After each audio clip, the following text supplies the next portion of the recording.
en Radio Chapultepec, 560 de AM. Y tenemos ahora aquí en el estudio, Javier, a un gran amigo, periodista, un colega que tiene su propio programa de radio, Expresión Total, actualmente a través de internet. Y bueno, Jorge, con muchos años ya dentro de la carrera como periodista, nos da mucho gusto recibirte. Jorge Tinajero además es conductor y comentarista, además de periodista. Bienvenido, Jorge. Muchísimas gracias. Antes que nada quiero felicitarlos por este programa que es un espacio para ti. Mucho éxito. Me quedo Javier, me quedo Crispín. Y bueno, es muy importante que existan las voces críticas como están ustedes. Yo sé que el público los va a seguir donde quiera que estén, porque es necesario traer temas importantes y que además estén enfocados en la realidad. Miren, si me permiten, esta noche, y mandar un saludo a todo el público que nos escucha. Ahí está la cámara, me quedo Jorge. Un saludo a todos los amigos que nos sintonizan a través de Facebook Live. Y bueno, pues mira, les voy a leer algo muy breve, que dice que al considerar que el artículo 18 de la Constitución Política de los Estados Unidos Mexicanos regula el sistema penitenciario y que éste establece de manera preponderante que su organización deberá efectuarse sobre la base del respeto a los derechos humanos y como fin de la pena de prisión establece la reinserción social de las personas privadas de su libertad. Es claro que estos son los ejes bajo los cuales los centros de reclusión del país deben funcionar. En este sentido, para una adecuada... Aquí tenemos una llamada, permíteme. Ahorita contestamos esto. Y es que el tema de la entrevista de esta noche con Jorge Tinajero precisamente es los derechos humanos en los reclusorios a nivel nacional. Bueno, esto que estaba yo leyendo, Javier Crispín, nos atañe a todos los ciudadanos porque la Constitución a todos nos da las mismas garantías y también los tratados internacionales en los que participa México, hablando también de las personas que están recluidas. Estamos hablando que son aproximadamente 170,000 reclusos en el país, los que están purgando penas, y hay una inconformidad social ante este baño de sangre que hay a lo largo y ancho del país, y de violencia y de inseguridad, que muchas veces cuando nos vemos afectados, pensamos que cómo es posible que tengan mayores derechos o los mismos derechos aquellos que nos han lastimado tanto como las personas que nos dedicamos a las cosas productivas y positivas en el país. Entonces, viendo esto, mi querido Javier Crispín, es importante que la sociedad voltee a las bases primordiales de la moral, de la familia, porque de otra manera va a ser muy difícil que cambie la corrupción que hay dentro de los centros penitenciarios y que de otra manera estar a favor de ojo por ojo y diente por diente no sería más que traer más violencia de la que ya estamos viviendo. Entonces es importante a la sociedad hacerle ver que los derechos humanos nos protegen a todos y que muchas veces dentro de los ministerios públicos, jueces y magistrados, como hoy salió esta nota de este magistrado que fue anteriormente el Procurador General de la República, que también se está ahora exponiendo que recibió los cañonazos de dinero, ¿no?, en asuntos de corrupción. Entonces, esta corrupción que a todos nos afecta, tenemos que separarla de la base moral, porque finalmente hay muchos cambios que debe de haber en la sociedad para poder lograr que las leyes que tenemos y que están regidas también por los organismos internacionales sean de manera efectiva. De otra manera, solo estamos buscando el ojo por ojo y el diente por diente. La ley del talión. Así es. ¿Qué opinas, Javier? Pues que con la ley del talión, ojo por ojo, todos quedamos tuertos. Entonces, mira, aquí hay un tema que hay que aclararle a la gente que nos oye. Una cosa es los derechos que todos tenemos. Así es. Y cuando alguien comete un ilícito, por más grave que sea, pierde su derecho a la libertad, pero no por eso deja de ser una persona. Así es. Entonces, hay ciertos derechos básicos humanos que todos tenemos y no se pierden nunca. Todos tenemos por el hecho de ser seres humanos y se llaman los derechos humanos. Claro. ¿Cuáles son los que están peor en las cárceles? De estos 178,000 reclusos que tú mencionabas hace un momento, bueno, mira, ¿cuál es la ¿Qué situación? es lo que más sucede grave en las cárceles? Por ejemplo, tenemos insuficiencia de personal de seguridad y custodia en un 84% de los penales, ¿no? Entonces eso habla de que... Sobresaturación de reos.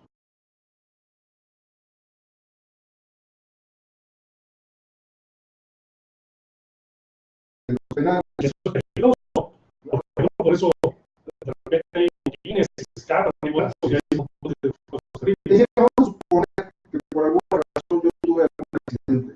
Ahorita en el trayecto, con esta lluvia, con esta mala implementación vial que estamos viviendo, y que es producto de su imaginación, que ojalá de repente ponen algunos obstáculos para que lleguemos a la cuarta deformación, y lo quitan y ponen Esos obstáculos que están en la calle y que son generadores de contaminación son el grave problema de DF. Hicieron las cosas con las superpatas y que en cuestión de vialidad, prácticamente una vialidad así es una acera, ¿eh? La acera fue el que convirtió el tráfico de esta ciudad en un desastre, que fue rapidísimo. Él se dedicó a bloquear todo el tránsito urbano, todos los plastiquitos que vemos y todas las cosas que hacen. Gracias a eso, mira, que dos personas atravesaron identificarse, los puntos ciegos de la lluvia y los coches se detienen y de repente tiene su ¿con qué sucede si desafortunadamente lo atropellan, ¿no? Si inmediatamente tú no tener conocimiento legal correcto, pues no puedes llegar en 2 o 3 días, ¿no? Si no tienes una ley de defensa, si seguro no está al día, etcétera.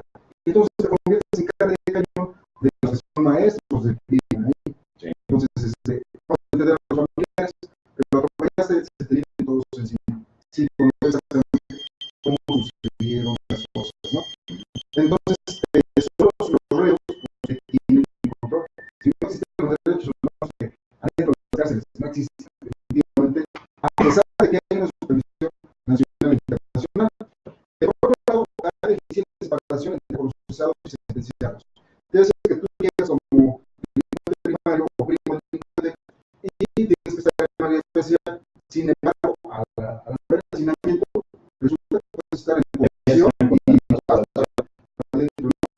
Y las condiciones materiales también son deficientes en higiene, en sus instalaciones para tratar a las personas privadas de la libertad. Eso sabemos hablando que es el 62% que presenta este tipo de problemas de condiciones materiales y de higiene. También hay insuficiencia o existencia de actividades laborales y de capacitación en un 70%. Quiero decir que tu mente está dedicada a, en vez de que estés en una labor productiva. Hay que recordar que son centros de readaptación social y que los cerezos famosos y que finalmente de readaptación no tienen absolutamente nada. No son escuelas de crimen.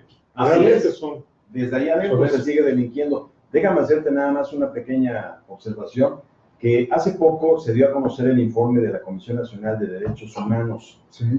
No la quiso ver el presidente López.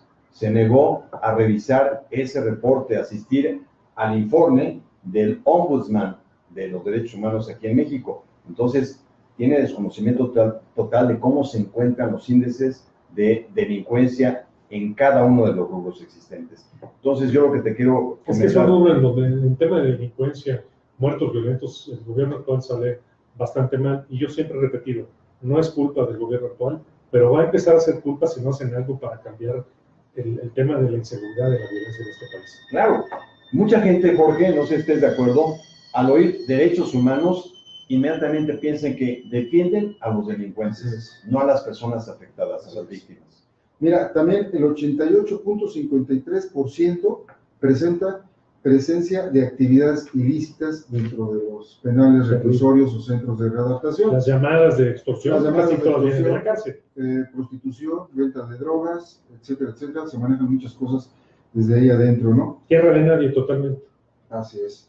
Y también hay deficiencias en el procedimiento para la imposición de las sanciones disciplinarias, tierra de nadie. O sea, ¿cómo puedes poner más sanciones disciplinarias dentro si no tienes personal, si no tienes los elementos necesarios para hacerlo?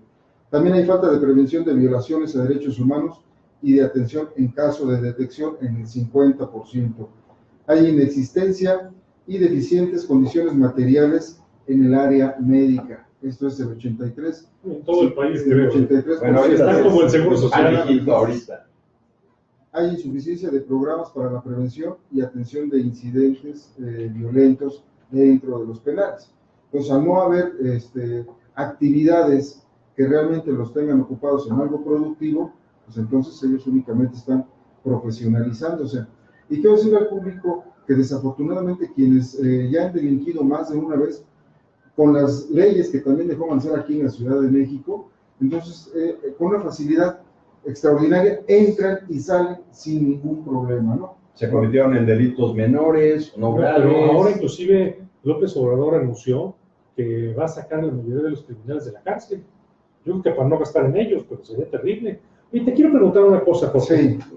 ¿Tortura te ha tocado oír de tortura dentro de la cárcel? Y no pensemos solo en tortura de un custodio a un preso, entre los propios presos. Sí, por supuesto que esto se da porque tú tienes que entrar tienes que ser de un grupo, o eres del grupo A, o eres del grupo B, o eres del grupo C. Bandas rivales. Y también, pues eso que vemos en las películas, ¿existe? es real. Lo que vemos en las Esclavizan películas, a unos hay grupos. se queda pequeño, mi querido Javier, y precisamente quienes lo van a padecer van a ser los delincuentes primerizos. Los que no son tan dañinos, y es. adentro pues no se sabe cómo defender de esta gente. Y te vas a tener que defender porque va en riesgo tu vida y va en riesgo tu integridad, y en algunos casos sabemos que el poder de la mafia alcanza por todos lados, entonces pone en riesgo a tu familia, dependiendo del problema en el que se encuentre, ¿no? Vamos a suponer gente que tenga, que haya tenido nexos con algún político o X cosa que tú quieras inculpar, bueno, pues por supuesto que se siguen dando este tipo de situaciones. Precisamente, mi querido Javier, acaba de salir un video en televisión en donde ya dijo el preso que fue un fotomontaje, ¿no? Todo lo que le sucedió y se grabó, él mismo se dice que fue un fotomontaje precisamente pues para protegerse, ¿no? ¿Y qué habría? Nos queda muy poquito tiempo, pero Sí. puedes decir, porque ya sabemos que es un problema en la cárcel. ¿Qué es lo que hay que hacer? ¿Cuál es el camino? ¿En manos de quién estaría, digamos, el atender esta situación? Porque muchos penales son federales, otros son locales, son estatales. Pero eso es que es federal. Definitivamente, mi querido Javier, cuando estuvimos ahí en Expresión Total, que algunos me acompañaron, siempre he externado que la sociedad debe devolver a la moral, al cuidado con los hijos. Con las drogas que hay hoy en día, no huelen, muchas veces no detectas lo que están consumiendo, y entonces eso hace que los jóvenes se involucren en estas mafias, ¿no? Definitivamente contamos con leyes, contamos con gente preparada, pero sabemos que el gobierno de la Cuarta Transformación no está viendo por un México mejor, sino por un gobierno a modo para llevarnos a un socialismo que no va a beneficiar a nadie, ¿no? Entonces, si la sociedad no presiona a las autoridades y no tiene cuidado de sus hijos, de sus familiares, entonces va a ser muy difícil revertir esto, mi querido Javier, de un plumazo, a pesar de que puedes encontrar en las redes sociales que todos los días hay foros de derechos humanos, se queda en la mesa, porque no bajamos hasta la familia. La familia es la base de la sociedad y es a quienes hay que cuidar y hay que ir cambiando la situación. Sí, ya lo dijo López Obrador, ¿no? Señoras, por favor, madres de familia, hablen con sus hijos, que se porten bien, que no delincan, que no cometan tropelías en la calle para que pues, ya no haya tanto delincuente, ¿no? Sino que más bien se vayan por el camino correcto. Pero si no tenemos un país donde se generan las condiciones económicas y de educación propias, entonces, o sea, estamos haciendo una multiplicación de eso va a niños. ser un tema, porque al menos íbamos creciendo al 2%, 2,5%, ahora estamos en negativo, ¿no? Bueno, pues tenemos que hacer una pausa, mi querido Jorge Tinajero. Gracias por tu participación aquí en Un Espacio para Ti, 60. De verdad te lo apreciamos muchísimo y regresamos con más después de unos mensajes. No se vayan.